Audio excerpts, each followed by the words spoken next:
you're a home buyer, somebody or a young person looking to buy a home, you need a bit of a reset. There is a possibility on the other side of this that inflation could actually be quite low. Welcome back to Real Estate Mindset. Today's episode is going to be absolutely bonkers. I have Melody right with us today. If you guys find value in this video, don't forget to go to her Substack, to go to her YouTube, help this woman grow. She's an absolute angel. I love you so much. It's been a great time. We're right now, you guys, we're at the Inman in New York. I have my disguise on, as you can see. We don't want any confrontation, Melody. No confrontation, Travis. Yes, she's been, traveling with Melody. She's been opening my eyes. She's an absolute brilliant person. Everyone should listen to her. Stop what you're doing now. Listen to her. But I was at the convention today, listening to the cheerleaders, and there wasn't a lot. It was super depressing. And Melody sent me a text, breaking news, basically, about D.R. Horton, which is the #1 home builder in America. So basically, you guys, things aren't doing too well with D.R. Horton, and I'm hoping I can kind of, have a conversation with Melody back and forth just to figure out what's going on with D.R. Should we be concerned? Melody, first of all, how are you? I'm doing well, Travis. Glad to be here in New York. Okay, awesome. It has been mind-blowing. So can you tell us what is going on with D.R. Horton?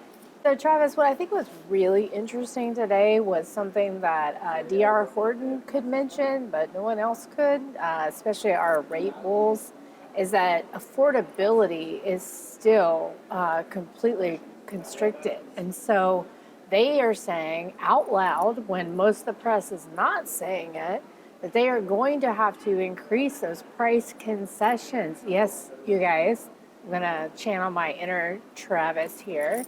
That essentially this is a little bonkers, and they're going to have to do price concessions in order to move this product. And so remember that the builders are just like any other manufacturer that when they have excess product, they have to move it. And if demand is muted, that means that they are going to cut prices. And they basically said out loud that they will be cutting prices when most in this country can't even, all they're talking about is how high prices are. And we know that that's just not even reality. It's about the product mix, who is transacting. But Travis, those were the two things that just really caught my attention. I know cancellations were up. I know those margins are getting compressed. But, I don't even care about that. They're saying out loud in the media that prices have to come down. Yeah, and honestly, and that's a really amazing thing, you guys, because this is a little bit new. And, while, again, like what Melody was saying, everyone is, oh my gosh, everything's good, the new home builders are going to save. And new home building is important. We're not saying it's not important. We're saying that the prices are like really, really elevated. And shortly after Melody sent that to me, you're an again, you guys Substack, I know, don't beat me up, I'll stop saying it. But you guys, their stock went down nearly 10% in just one day. And so the cat's starting to come out of the bag. Obviously, like she was saying, all-time high in the stocks. A lot of optimism out there. And Melody, my viewers maybe get sick and tired of me talking about this. So, and also you have a great perspective yourself, your own unique perspective. Can you tell the viewers a little bit about why we're concerned in the sense that we saw this kind of happen during the GFC, during the Great Financial Crisis? So can you tell us, are you seeing similar things right now compared to GFC as far as new home building? And obviously, you guys should know by now, we've been traveling around the nation, getting boots on the ground and eyes in the sky perspective. Absolutely, and in fact, it's just worse. It's just way worse. And I know that's hard for people to believe because so many people are going out there and saying, we have not built since the crisis because of the fear. But in reality, no one is thinking about the other side of the equation, which are the demographics and the fact that we are not having babies the way that we were. The fact we are just not growing as a population, so we don't need the same level of demand. And we already have, there's so many boomers. They are far bigger in terms of number than any of the other generations, and they own these vacant second homes. And, as these folks retire, as they simplify their lives, as they, unfortunately pass on, these homes are going to come to market. And so everyone is sort of missing that we are not in the same sort of demographic, profile that we were even back in the GFC. And it's been since that time that we have stopped growing as a population. Yeah, and you guys will see when we, when I can finally catch up with the editing of it. I'm trying to keep up with Melody and Todd, you guys. But my point is, one of the things that Melody really opened my eyes about when we were on the road, because I already knew she was going to be smart, but she's always thinking about locals and about the people. Not just, my mistake was I was looking at the recent owners, right? Like be warned. But one of the things she helped me understand is what these massive building clusters do to the local population. Right.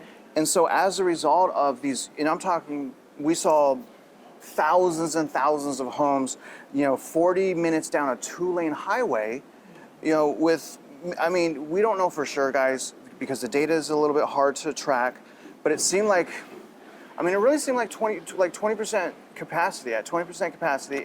If that. If that. So, can you explain, how bad price is going down, especially in those more rural areas that are not necessarily rural anymore, and how that could impact the locals as well? Well, you and I kind of talked about this a little bit, and I think we both hope they just made out Yeah. they sold their home and they made a lot of money. But the most vulnerable, of course, that's not what happened. And, if they could not leave, if they couldn't go anywhere else, if they couldn't take advantage, then, this kind of speculation comes in, it disrupts your life in so many ways. Going to the store, going to school used to be very easy, and then suddenly you have all this construction. But more importantly, when the bust happens after a speculative boom like this, and this is what this is, it's pure speculation. It is unsustainable growth that will, in the long run, impact those home prices and the equity positions of those borrowers. So, these poor unsuspecting citizens might find themselves in a completely upside down situation, through no fault of their own. And, another question I have for you, we've gone to metro areas that have, I don't want to tell them too much, but Charlotte was different from, I don't even want to talk about Raleigh. That was super exciting. But we went to Washington, D.C. as well, and Washington, D.C. didn't have that plethora of clusters of that new construction. So, and maybe this is a naive question, guys, but I'm doing it for the people really that don't understand. But Melody, do you think that a type of deflationary, which is prices going down, so deflation is prices going down, do you think that's going to be more prominent in those areas and clusters of new construction versus those super top heavy, tight, right? They're tight, limited inventory, but they're super top heavy. What are your thoughts on that? Well, sure, but I don't think anyone should think they're immune. And even Travis, I understand, we didn't see just the egregiousness of the Sun Belt in DC, but I still believe we saw too much construction for what can, the demand that's going to be there, and importantly, the demand that people can afford. And so, what happens, and this is just a simple problem, when you've built all these communities at a price point of, let's say 600,000, $1 million, whatever it is for that area, but you don't have people who can afford that. What happens, viewers? It's pretty simple. Travis, what happens? Prices go down. They have to go down. And so even in areas like DC, I think we will absolutely see price declines. Even saw a stat today, I sent it to you in an email, you might not have seen it yet, but Baltimore, Maryland has some of the highest levels of multifamily supply coming online. And so this area, that DC area is not going to be immune. But certainly the areas where you have just seen complete, just all reason has gone out the window, they will get impacted more. And so, you analyze, again, one of the things I really, really respect about you, Melody, other than learning about you as a friend and your faith and your love for people, you're analyzing. So, moving forward, what can you tell the viewers right now, what your opinion is on a bailout? Because during the GFC, these new home builders got bailed out.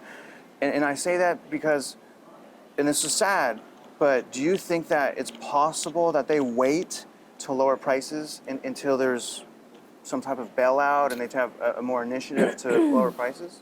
Well, they haven't waited up to this point. We've seen, prices go down year over year, almost 6% for the builders.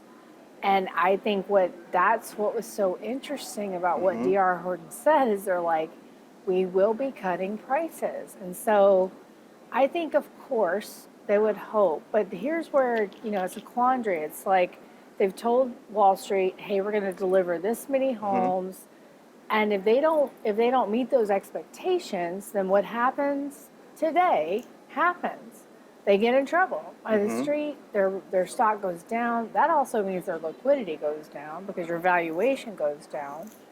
And so, I just think there's only so much they can do, and their margins are getting compressed. And so from this point forward, it's probably going to be a bit of a challenging situation for them. Yeah, and probably by the time we play this, we should have the updated Fred info, you guys. I looked like right before this, this conversation, like the data for the prices and for the supply, but it wasn't there yet. So it's been 31 days. I'm like watching that stuff like a hawk. Like that's a little bit that I could 25th. do. Is it the 25th? Yeah. Okay, so you guys see what I mean. Like Melody knows. I'm just like refresh. I'm like I'm working harder, not smarter.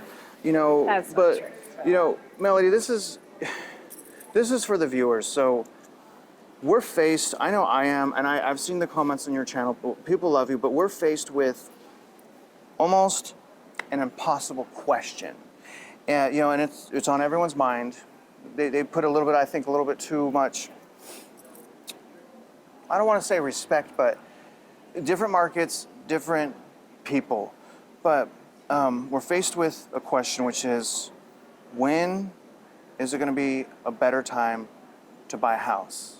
Can you help the viewers? And I talk to my viewers about it starts with yourself, okay?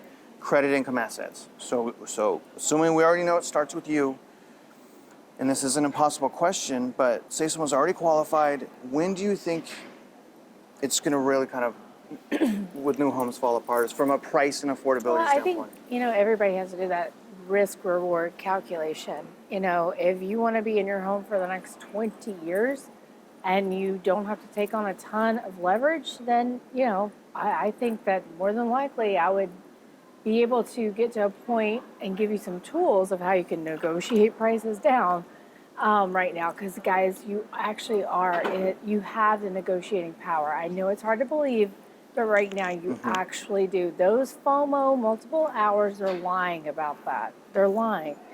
And and by the way, I would argue that that's not how you want to, begin your journey on home ownership, is by, that kind of experience. No, right. So, what I would say is it's different for every individual. It's about your time horizon. It's about what you're trying to accomplish.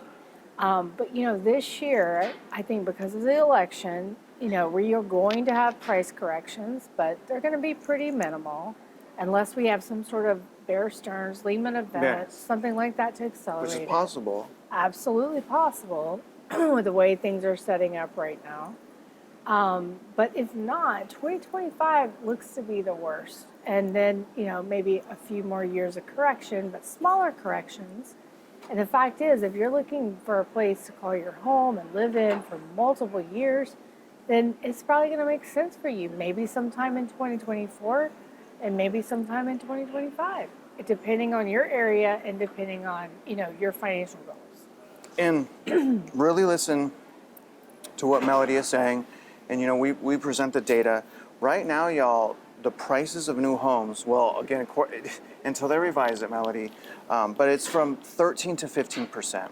So new home value on average is already down 13 to 15%. And remember, y'all, that's not including the normal seller concessions, which is supposed to be included in the appraisal. So the appraisal is supposed to take out seller's concessions. So the reality is, Melody, and we know this, we're in the industry, but we want you guys to know this, it's worse than 13 to 15%, and we've barely even started 2024. So, I mean, guys, think about what we're saying. If 2025 potentially is going to be the worst year, I think it could start the chain reaction. Who knows what happens after that? But we have record amounts of commercial real estate loans coming due. I think that will lead to so we know that generally new homes lead the charge in the housing market. So if new homes, we're talking the prices have already started to crash in the front of all of this, that normally leads the housing market prices. Isn't it fair to say, Melody, that the same thing as far as price decline can happen with existing homes? Absolutely. Just like new construction? Yeah, and the new home will lead those existing homes down. And I think as more and more people are aware of these price concessions, and this is again why I think what happened today is so notable, is they said it out loud. Affordability is a problem. Price concessions will be necessary. And so it's not just other builders who are going to get that message. It's homeowners that are wanting to sell in the spring selling season, and they're going to understand price concessions will be necessary. Yeah, and honestly, and I don't necessarily want to sound like a doomer. I know I had my Crash Bro shirt, okay, on. We're at Inman, so I get it. But to be real, guys, and not to sound crazy, but Melody, it's not sustainable. I mean, when only, and I did calculations, it was like, napkin math calculations, but I calculated like with no, using a 32% affordability DTI, so like less debt to income ratio than what someone could qualify for. I figured maybe 10% of the population can even afford a house. So, I mean, I don't understand a lot of times why there's such a lack of awareness when we look at the PE, we look at the payment to income, and it's out of whack.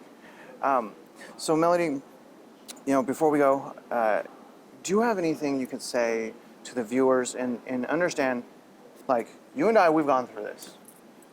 There's a lot of people that are lost. There's a lot of people that are frustrated. Maybe they want us to believe us, right? Is there anything you could say to them to maybe just help open their eyes a little bit to, like, it's okay to chill. It's okay to step back and work on yourself. I mean, what's the I mean, I want to own a house, but there is an obsession. Can you help maybe give them some enlightenment on what they should be doing? Well, I think, our culture, so consumption is 70% of GDP, gross domestic product. And if we stop spending, it is highly impactful to our stature, to, how our economy is acting. And so it is very important to people out there to keep you spending. But you are spending and spending and spending and really selling your life into servitude that will take you years and years to overcome. And that's something that Travis and I have talked about on this trip. Is like, we were young once. We made these, what I would call careless decisions because we were uneducated, but then spent years making up for it. And that's why we're actually here talking to you about this. It's honestly, that is the core of it, is that we're just trying to give you the information you need to perhaps make different decisions and not end up spending the next 10 years of your life digging yourself out of a bad decision, which we already know that people who bought at the top in 2021 and 2022, 2023, they're already regretting it, and we're seeing it all over social media. Yeah, there's a tremendous amount of buyer's regret. So I mean, if anything, guys, look to them. We're gonna get out of here. We gotta join the convention. We're gonna do somehow. I don't know how Todd and Joe are gonna pull this off, but we're gonna go downstairs. We're gonna do a live in the hotel. Is this a lobby or what do we call this? A foyer, I think. A foyer? Yeah. So we're gonna go to the foyer, but Melody, I just, again, on behalf of my viewers as well, and I'm sure they would agree with me, thank you for your insights, but most importantly, thank you for your heart, and thank you for being genuine. And other than that, guys, you're out there investing in real estate, we wish you luck and we hope you win.